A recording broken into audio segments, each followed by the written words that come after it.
قنوات بين سبورتس تعليق على هذه القرعة.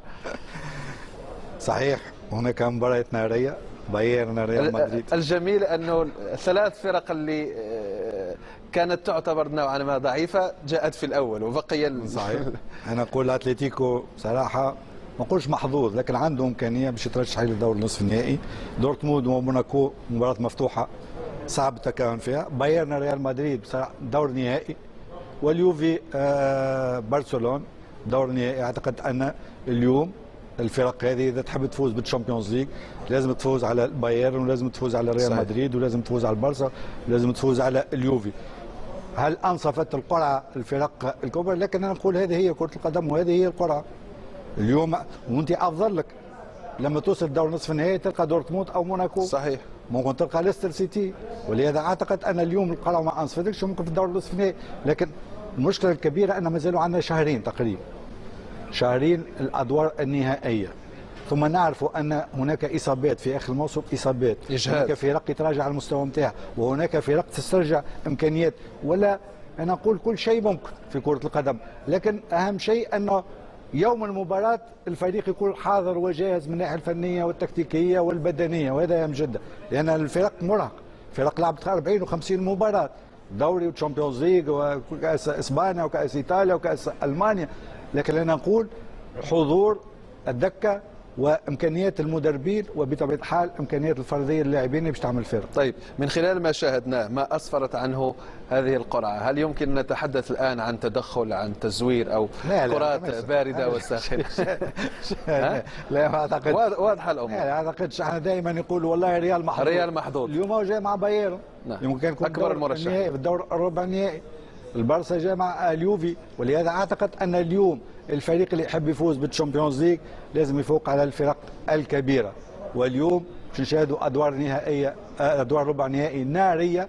الفرق عندها امكانيات كبيره فنيا وبطبيعه الحال بدنيا، لكن اهم شيء ان يوم المباراه الفريق يكون حاضر وجاهز من النواحي الكل. الفريق اللي مش حاضر بطبيعه الحال تكتيكيا في الدفاع في الهجوم باش يلقى صعوبات كبيره، لانك تلعب ضد لاعبين كبار تخلص. انا نقول ده الفريق اللي ما يحضرش، ما يكونش حاضر في الدفاع باش يخلص كاش. ولهذا اعتقد ان باش نشاهدوا مباريات كبيره، واحنا فرصه الجماهير، فرصه صحيح. الجماهير احنا محظوظين لتتابع مباريات بهذا المستوى، نتفرجوا في فرق كبيره في ادوار ربع نهائي ناريه. وانا نقول الشامبيونز ليج هي اللي تعطيك معناتها الطعم هذايا والامكانيات الكبيره والمباريات الكبيره ما نشاهدوها الا في الشامبيونز ليج. صحيح. اتلتيكو مدريد ليستر سيتي، اول مباراه تجمع الفريقين، باعتبار ان ليستر سيتي فريق جديد دعنا نقول. هل تعتقد ان ليستر سيتي كان محظوظا نسبيا ان يواجه اتلتيكو مدريد عوض ان يواجه فرق بقيمه بايرن او بارسا او يوفي؟ حتى الاتليتيكو تراجع نسبيا في هذا الموسم. هو انا اقول لما وصل الى الدور الربع النهائي يعرف ان هناك فرق صعبه وفرق كبيره.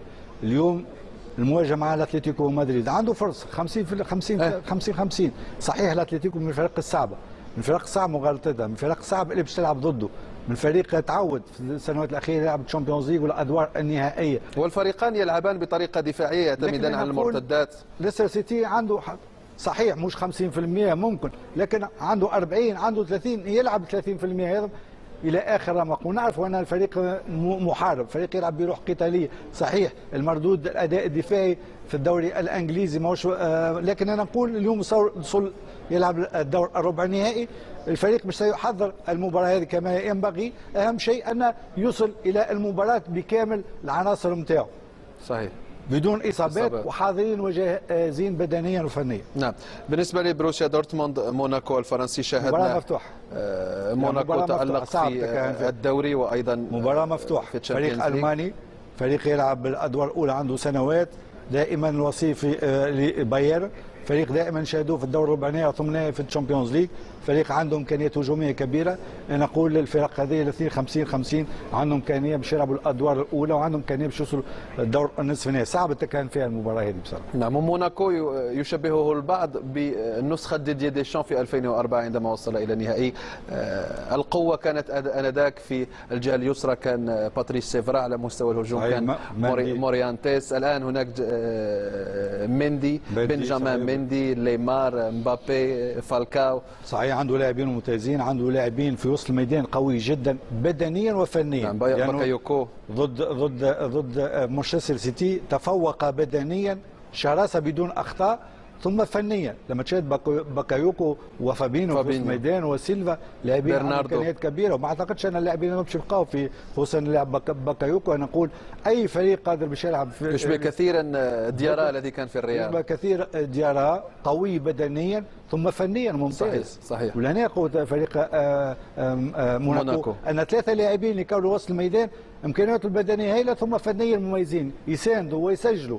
فابينو يسجل، اللاعب باكايوكو يسجل، سيلفا اللي اكتشفناه في الدوري الفرنسي وفي الشامبيونز ليج، مبابي اللاعب الشاب اللي مفاجأة صار الكرة الفرنسية عمره 19 سنة، ثم دفاع قوي وحسين. مندي لاعب معناتها ممكن يلعب في اي فريق، لاعب على الجهه اليسرى قوي بدنيا، وشاهدناه في الاهداف ضد مانشستر سيتي كان وراء الاهداف. ولهذا فريق ممتع، فريق جماعي بامتياز، عنده امكانيه باش يلعب ادوار نهائيه، خصوصا انه يلعب ضد دورتموند. ولهذا باش تزيد تعطيه شحنه معنويه كبيره سواء في الدوري او الوصول الى الدور النصف النهائي. نعم بايرن ميونخ، ريال مدريد، قمه القمم.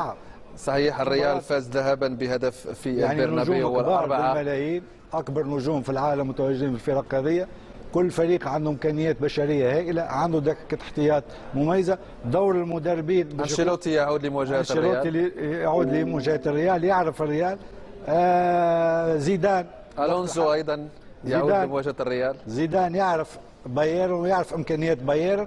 انا نقول المباراه هذه باش تكون قمه، باش تكون فيها اثاره كبيره، صعب التكهن فيها، باش تلعب على مباراتين، لان دائما الدور الربع النهائي لما فرق كبيره على مباراتين. نعرفوا ان لعب ضد بايرن وفاز على بايرن 4-0 على ارضه امام جمهوره، 5 في اجمالي المباراتين. اليوم بايرن مغاير، بايرن ليس نتاع غوارديولا، بايرن انشيلوتي، اكثر دفاع، اكثر تغطيه المساحات، عنده لاعبين مميزين، انتداب ومارس اذا تحسن مستوى الدفاعي.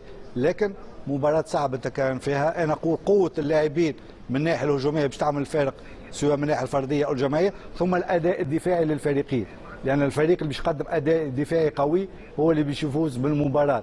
لان لما تلعب ضد ليفاندوفسكي وتلعب ضد ريبيري وتلعب ضد روبن، اذا كون عندك دفاع حصين وقوي وتقلل من خطوره هذا، عندك كريستيانو وعندك بنزيما عندك بايلي يعملوا الفارق.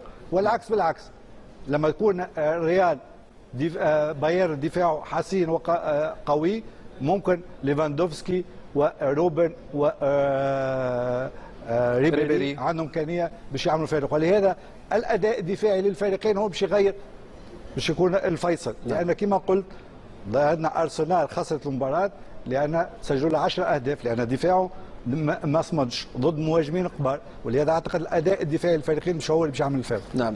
سبورت الكتالونيه قالت ان لاعبي برشلونه يفضلون مواجهه قطبي مدريد الاتليتيكو والريال، ويخشون بالتحديد بايرن ميونخ، وفي مرتبه ثانيه اليوفي، لان اسلوب اليوفي الدفاعي الخشن الصلب ربما يحد من هجوم نادي برشلونه. دفاع اليوفي تقريبا عندهم 7-8 سنوات يلعبوا بعضهم، حافظين بعضهم من حارس مرمى وثلاثه لاعبين في محور الدفاع. هل باش يلعب بثلاثه وباش يلعب باربعه؟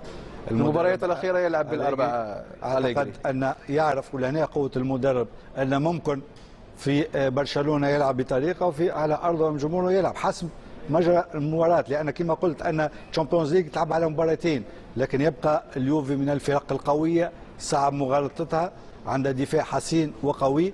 البرسا عنده نيمار وميسي سواريز، إذا كانوا في يومهم اللاعبين هذوما لما يكونوا في يومهم يسجلوا اي دفاع.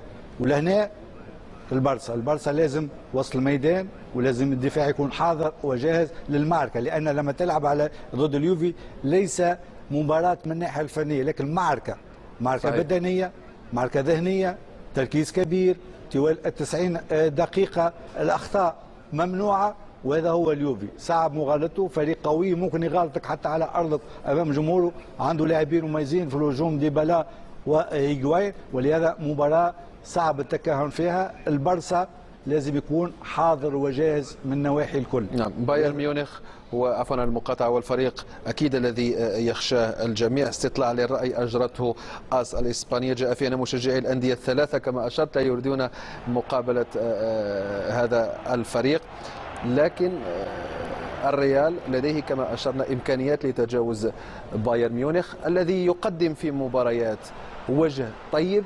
تقول إن هذا الفريق مستحيل أن يهزم، لكن في بعض المباريات يظهر أنه فريق عادي، وكما أشرت أن الجاهزية يوم المباراة هي التي تحسم الأمور.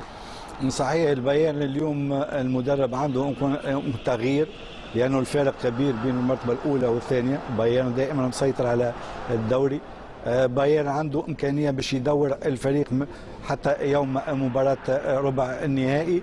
عنده فريق مميز، لكن أنا أقول الريال مثل بايرن، الريال من الفرق القوية، من الفرق الصعبة، من الفرق ما سهلة، من الفرق اللي تلعب بروح عالية، من الفرق اللي ممكن تسجلك في الدقائق الأخيرة. وأحسن دليل شاهدنا في الأسابيع الأخيرة دائما راموس يسجل في الدقائق الأخيرة. عنده لاعبين مميزين. صحيح الوقت الحاضر في الدوري يفوز بصعوبة، لكن في الشامبيونز ليج هناك يعني مهام أخرى، هناك أفكار أخرى، هناك تركيز أكبر في الشامبيونز ليج، ولهذا نقول مباراة ليس بالسهلة على بايرن.